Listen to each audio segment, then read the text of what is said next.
Hello मेरे प्यारे बच्चों। स्वागत है आपका स्टोरी टाइम में, जहाँ पे सुनने को मिलती है आपको ढेर सारी अच्छी अच्छी कहानियाँ। तो शुरू करते हैं आज की कहानी। आज की कहानी का नाम है जादू चक्की। आशा करती हूँ ये कहानी आपको बहुत अच्छी लगेगी, तो ध्यान से सुनिएगा। कहानी स्टार्ट करते हैं। एक गांव था। गांव में दो भाई रहा करते थे। बड़े का नाम श्यामू और छोटे का नाम रामू था।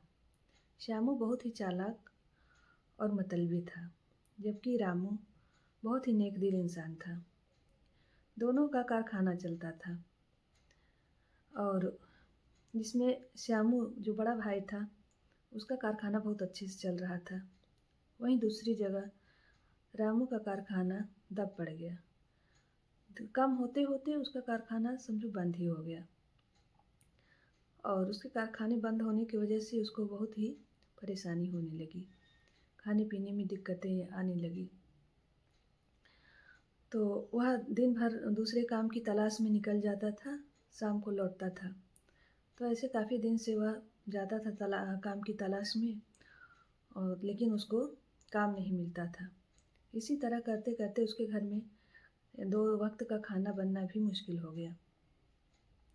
एक दिन वह सुबह से कुछ नहीं उसके घर में बना था, क्योंकि कुछ था ही नहीं। तो सुबह से गया था काम की तलाश में। सोचा कुछ काम करूँगा और पैसे मिलेंगे तो अनाज ले आऊँगा, तो खाना बनेगा तो खाएंगे हम, मैं और मेरी पत्नी दोनों खाएंगे। तो वह सुबह से गया था, लेकिन शाम हो गई। उसको कोई न काम मिला, न कुछ अनाज मिले, न कुछ पैसे मिले, कुछ नहीं। वह मायूस होकर अपने घर आता है।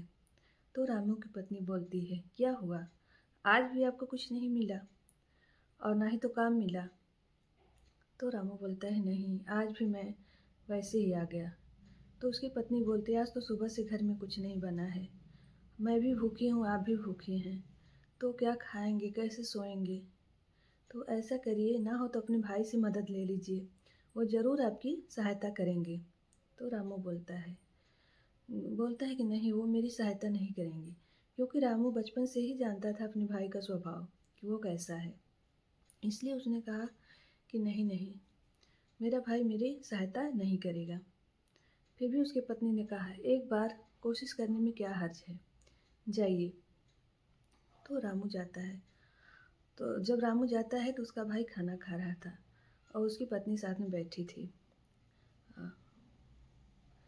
तो उसका बड़ा भाई बोलता है कि आज का खाना तो बहुत स्वादिष्ट है। तो उसकी पत्नी हंसने लगती है। इतने पर रामू आवाज़ लगाता है। तो उसकी पत्नी बोलती है, जाओ जाओ, देखो तुम्हारा भाई आया है, ज़रूर उसे कुछ काम होगा तभी आया है। तो उसका बड़ा भाई जाता है और पूछता है कि तुम क्यों आए हो मेरे घर? तो रामू बोलता है कि भैया, आज मेरे यहाँ खाने को कुछ नहीं है। मैं और मेरी पत्नी दोनों सुबह से भूखे हैं। अगर आप कुछ खाने को दे दीजिए तो आपका बहुत बड़ा उपकार होगा। तो उसका भाई बोलता है, नहीं नहीं, हमारे यहाँ खाने को कुछ नहीं है, और मैं तुम्हें कुछ नहीं दूंगा, भागो यहाँ से जल्दी से, और दोबारा कभी भी मेरे यहाँ आना मत कुछ मांगने। तो रामू मायूस होकर चला जाता है। वह तो यह पहले से ही जानता था कि मेरा भाई मेरी मदद नहीं करेगा, फिर भी अपनी पत्नी के कहने पर वहाँ गया था। वह मायूस होकर लौटता है, और शाम होने को थी। तो उसे रास्ते में एक बुढ़िया दिखाई देती थी। बुढ़िया ढेर सारा लकड़ी इकट्ठा करके बांधी हुई थी, और वह उसे उठाने की कोशिश कर रही थी। तो रामू पूछता है, बूढ़ी माँ, ये क्या कर रही हो आप? तो बुढ़िया कहती, बेटा, शाम होने को है, यह लकड़ियाँ मुझे घर पे ले जाना है, पर यह मुझसे उठ नहीं रही हैं। मैं बहुत परेशान हूँ, बहुत काफ़ी देर से परेशान हूँ मैं। तो रामू बोलता है, कहाँ है आपका घर? तो बुढ़िया बोलती, यहीं पास में ही है बेटा। तो रामू उस लकड़ियों को उठा लेता है, अपने सिर पे उठा लेता है, और बोलता है, चलिए रास्ता बताइए। रामू आगे आगे चल देता है, बुढ़िया पीछे पीछे। और बुढ़िया जिधर से भी पीछे पीछे जाती रहती है, वहाँ फूल खिलते जाते हैं, क्योंकि बुढ़िया एक देवी थी, बस बुढ़िया के रूप में आई थी।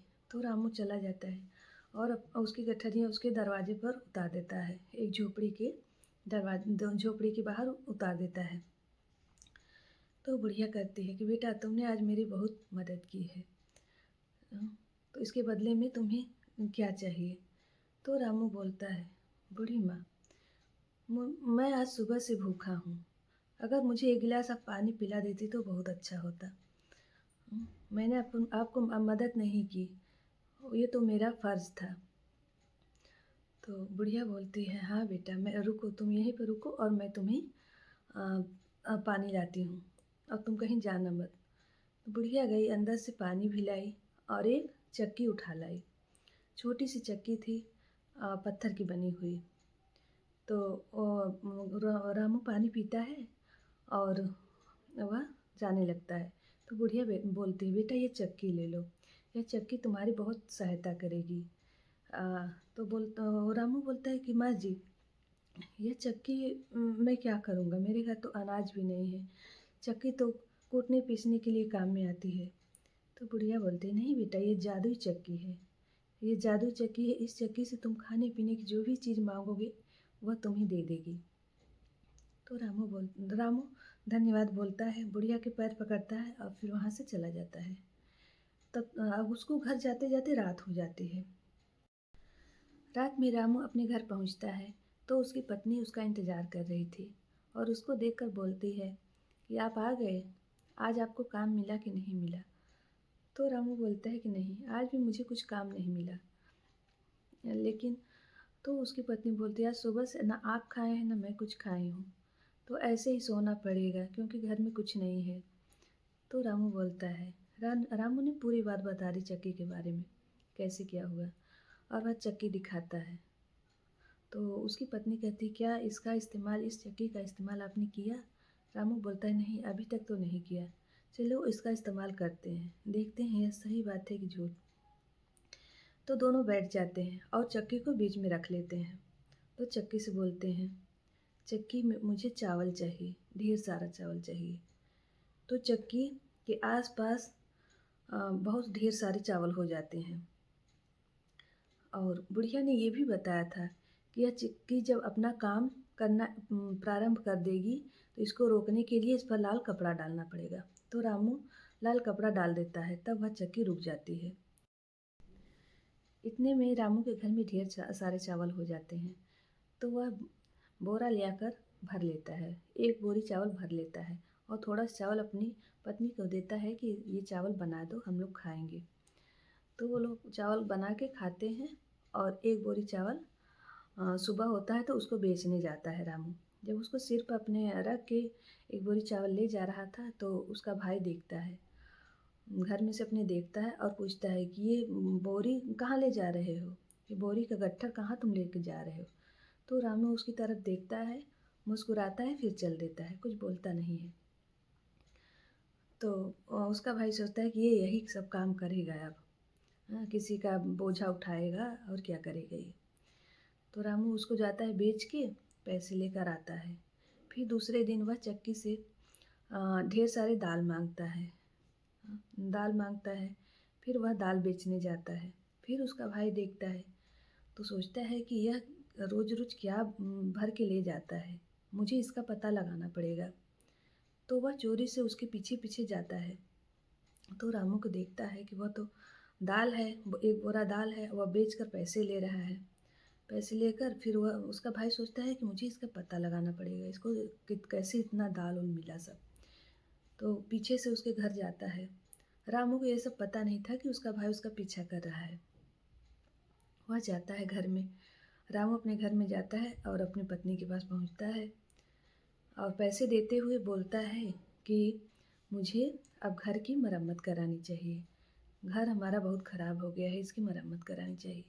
तो उसकी पत्नी बोलती है कि तुम इतने से पैसे से कैसे मरम्मत कराओगे, हमारे पास इतना पैसा कहाँ है। तो रामू बोलता है, क्या तुम जादुई चक्की को भूल गई जो हमें रोज़ अनाज देती है। कल मैं इससे चीनी मांगूंगा और चीनी बेचकर ढेर सारा पैसा लूँगा, जिससे घर का मरम्मत हो जाएगा। ये सारी बातें उसका भाई खिड़की से सुन रहा था। वह समझ जाता है कि ये सब तो जादुई चक्की का कमाल है। तो वह सोचता है कि मैं इस चक्की को आज रात में ही चोरी कर लूँगा और चोरी करके लेकर भाग जाऊँगा। वह इंतज़ार में रहता है जब रामू और उसकी पत्नी सो जाते हैं। फिर वह दरवाज़ा खोल के जाता है और चक्की को उठा के लेकर भाग जाता है। भागते भागते वह काफ़ी दूर जंगल में पहुंच जाता है। जंगल में पहुंच जाता है और कहता है, मन में सोचता भी है और बोलता भी है कि इस चक्की को मैं अपने घर पे नहीं रखूँगा। इसको जंगल के पास जो मेरा घर है, पुराना मकान है, वहाँ पे रखूँगा ताकि इसके बारे में किसी को खबर ना हो और इससे मैं इसका इस्तेमाल करके मैं बहुत अमीर बन जाऊँगा। तो जंगल के रास्ते जाते-जाते उसके पैर में अ, वही 5-6 ठो कीड़े पड़े, मतलब कीड़े लग जाते हैं, उसके पैर में चढ़ जाते हैं। क्योंकि जंगल का रास्ता कीचड़ भी था, सब कुछ था, तो उसके पैर पर वो कीड़े सब चढ़ जाते हैं। वो देखता है पैर अपना, तो सोचता है कि अरे ये तो जोक है। जोक तो नमक से ही जाएगी, लेकिन इस जंगल में मुझे नमक कहाँ से मिलेगा? फिर उसके ध्यान में आता है कि अरे मेरे हाथ में तो जादुई चक्की है, इसका इस्तेमाल करके मैं नमक ला सकता हूँ। तो वह कहता है, चक्की मुझे नमक चाहिए, मुझे नमक दो। तो चक्की अपना काम शुरू कर देती है। उसके आस-पास बहुत ढेर सारा नमक हो जाता है और नमक बढ़ता ही जाता है, ज़्यादा होता ही चला जाता है। उसके बड़े भाई के चारों तरफ नमक हो जाता है क्योंकि उसका बड़ा भाई बोलता है कि अब रुक जाओ, बस करो, नमक मुझे बस इतना ही चाहिए, थोड़ा-सा ही चाहिए। लेकिन चक्की रुकने का नाम नहीं लेती क्योंकि उस पर तो लाल कपड़ा डाला जाएगा तभी वह अपना काम करना बंद करेगी। तो उसका भाई कहता है कि मैंने तो इसको रोकने का पूछा ही नहीं कि इसको रोको, कैसे रोका जाता है, ना तो जाना ना तो पूछा। अब तो यह चक्की मेरी जान ले लेगी, नमक के नीचे मैं ही दब के मर जाऊँगा। ऐसे ही बोलता रहा, चिल्लाता रहा, लेकिन चक्की अपना काम करना बंद नहीं करी क्योंकि लाल कपड़ा उसके ऊपर नहीं पड़ा था और नमक इतना ज़्यादा होने की वजह से उसका भाई वहीं दब के मर जाता है और कहानी समाप्त हो जाती है। तो बच्चों, कैसी लगी आपको हमारी कहानी? अगर अच्छी लगी हो तो लाइक और सब्सक्राइब ज़रूर करिएगा।